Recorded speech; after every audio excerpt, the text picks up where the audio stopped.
Lahir dari rahim Partai Kebangkitan Bangsa dengan nama Pergerakan Perempuan Kebangkitan Bangsa (PPKB) tahun 1998 sebagai respon terhadap dinamika sosial dan politik yang berkembang pasca Orde Baru.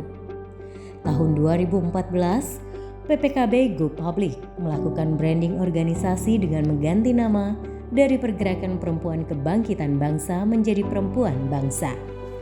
Dengan program-programnya, perempuan bangsa hadir dan berada di tengah masyarakat dalam berbagai situasi. Tiada demokrasi sejati tanpa keterwakilan perempuan. Perempuan bangsa berdiri sebagai gerakan perempuan yang mampu mentransformasikan nilai-nilai kesetaraan, keadilan, dan kesejahteraan dalam kehidupan masyarakat. Afirmasi kuota 30% merupakan pintu masuk dalam mewujudkan demokrasi dengan keterwakilan perempuan. Perempuan bangsa merupakan kawah candra di muka lahirnya kader-kader perempuan dari Partai Kebangkitan Bangsa yang menjadi leader sekaligus kader yang selalu berada di tengah-tengah masyarakat dalam menyebarkan nilai-nilai politik, rahmatan lil alamin, dan Islam wasatiyah dalam kerangka Negara Kesatuan Republik Indonesia NKRI. Sejak berdirinya, perempuan bangsa kreatif mengemas program dan kegiatan yang memberikan kebermanfaatan bagi masyarakat. Lomba Barzanzi antara Majelis Ta'lim se-Jabodetabek dan nikah massal untuk 119 pasang pengantin.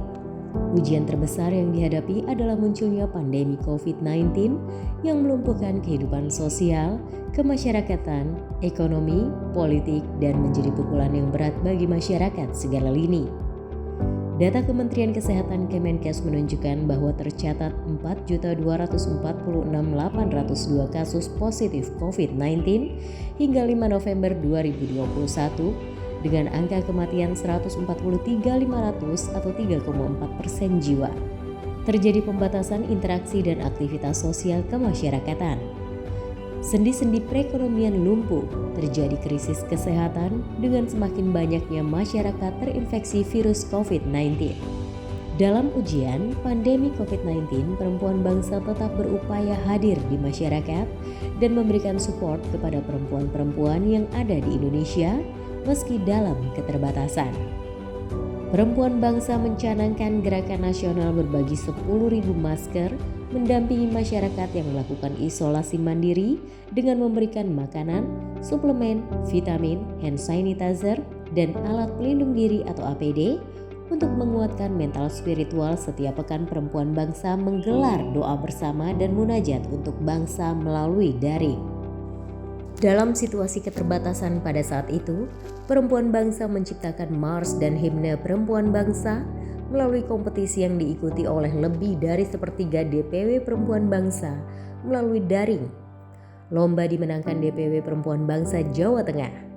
Konsolidasi organisasi tetap dilakukan dengan menggelar muswil, muscap, dan musancap.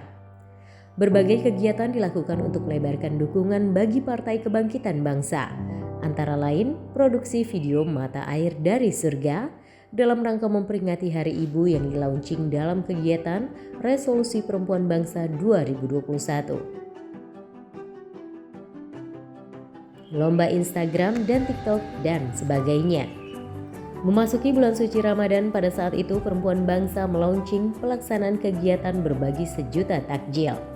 Kemudian menyambut Idul Fitri dengan berbagi bingkisan lebaran dengan buruh angkut di pusat perbelanjaan seperti di Tanah Abang, Stasiun Gambir, Stasiun Senen, dan berbagai stasiun di seluruh Indonesia. Dan Pelabuhan Tanjung Priuk yang juga dilakukan DPW, DPC, dan kader-kader perempuan bangsa. Dalam kegiatan sosial kemanusiaan, perempuan bangsa juga menggalang serta mendistribusikan bantuan untuk masyarakat korban bencana alam di sejumlah wilayah di Indonesia. Gempa bumi di Ambon, banjir Bogor, Kalimantan Selatan, Sulawesi Barat, Jember, gempa Cianjur, dan Sulawesi Utara. Tidak hanya dalam bentuk bantuan fisik, perempuan bangsa memberikan trauma healing di lokasi-lokasi dan titik pengungsian. Hal ini menjadi komitmen perempuan bangsa sebagai organisasi perempuan yang peduli terhadap segala persoalan, termasuk persoalan psikologis masyarakat, termasuk anak-anak, sebagai efek dari bencana dan musibah. Sebagai badan otonom Partai Kebangkitan Bangsa, setiap tahun Perempuan Bangsa berupaya untuk terus meramaikan kegiatan peringatan hari lahir Harlah Partai Kebangkitan Bangsa. Tahun 2022, Perempuan Bangsa menyelenggarakan turnamen futsal putri yang menarik animo kalangan milenial dan pecinta olahraga futsal putri di kampus-kampus dan sekolah bola. Kemudian 2023, Perempuan Bangsa memperingati Harlah PKB dengan menyelenggarakan turnamen lebah minton dan dilanjutkan dengan tamasya bersama 1.000 anak yatim di Gelanggang Samudra Ancol. Bersama Ketua Umum DPP PKB Abdul Muhaimin Iskandar dan Ketua Pembina DPP Perempuan Bangsa Rustini Muhaimin, mereka menonton pertunjukan lumba-lumba. Bersama DKN Garda Bangsa, Perempuan Bangsa juga turut memeriahkan Women's Runs dalam rangka Women's Day. Pada Harlah PKB tahun 2024, Perempuan Bangsa melaksanakan sosialisasi Undang-Undang Kesejahteraan Ibu dan Anak (KIA) dalam Car Free Day di Bundaran HI. Dalam kegiatan tersebut juga dilakukan senam bersama dan mewarnai bersama anak-anak, yang dilanjutkan dengan lomba memasak dan menghias tumpeng di Gedung Serbaguna RJA DPR RI. Perempuan Bangsa melakukan advokasi terhadap sejumlah undang-undang yang menjadi concern PKB, antara lain penandatanganan petisi perlindungan anak bersama Gerakan Peduli Anak, diskusi dan FGD Perempuan Bergerak untuk Indonesia yang lebih baik. Menunjukkan eksistensi sebagai gerakan perempuan, Perempuan Bangsa bergabung dengan Kaukus Perempuan Politik Indonesia KPPI, Kaukus Perempuan Parlemen Republik Indonesia KPPRI, serta Komite Nasional Pemuda Indonesia KNPI. Dalam penguatan bakal calon anggota legislatif, Bacalek Perempuan PKB, Perempuan Bangsa menyelenggarakan rapat koordinasi dan webinar politik peningkatan keterwakilan perempuan. Perolehan suara perempuan dalam pemilu 2024 merupakan perolehan tertinggi dalam sejarah. Pemilu 2024, PKB mengalami kenaikan perolehan kursi DPR RI dari 58 kursi menjadi 68 kursi. 15 diantaranya adalah perempuan, setelah sebelumnya 11 kursi perempuan. Sementara itu, pada tingkat provinsi dan kabupaten atau kota, kader perempuan PKB meraih 304 kursi perempuan. Warna baru dalam pemilu 2024, PKB mengusung Ketua Umum DPP PKB Gus Muhaimin Iskandar menjadi calon wakil presiden mendampingi Anies Baswedan sebagai calon presiden.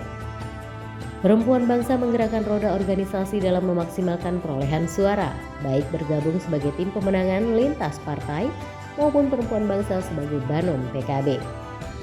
Hasil rekapitulasi perolehan suara menunjukkan bahwa dari 164.270.475 suara sah, pasangan Prabowo Subianto Gibran Rakabuming Raka memperoleh 96.214.691 suara atau sekitar 58,59%, dan pasangan Anies Baswedan Muhaimin Iskandar mengumpulkan 27.050.878 suara atau 16,47% dari suara sah. Kepengurusan Perempuan Bangsa periode 2019-2024 ditutup dengan rangkaian kegiatan Munas yang diawali peringatan Hari Santri dengan deklarasi Santri Terlindungi untuk Kebangkitan Negeri. Pernyataan ini menjadi isu hangat di Hari Santri dan menjadi perhatian masyarakat dengan banyaknya media yang mempublikasikannya. Rangkaian Munas 5 Perempuan Bangsa juga dilakukan kegiatan Musyawarah Pimpinan Nasional Muspinnas, Women Leadership Forum yang merupakan pembekalan skill bagi anggota legislatif perempuan PKB dalam budgeting, legislasi, personal branding, serta negosiasi dan lobbying.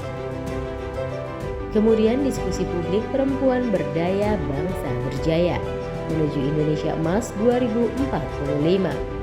Setelah Munas, kegiatan ditutup dengan kampanye isu-isu lingkungan, perempuan, dan anak dalam Car Free Day. Tiada demokrasi tanpa keterwakilan perempuan. Perempuan Bangsa untuk perempuan Indonesia.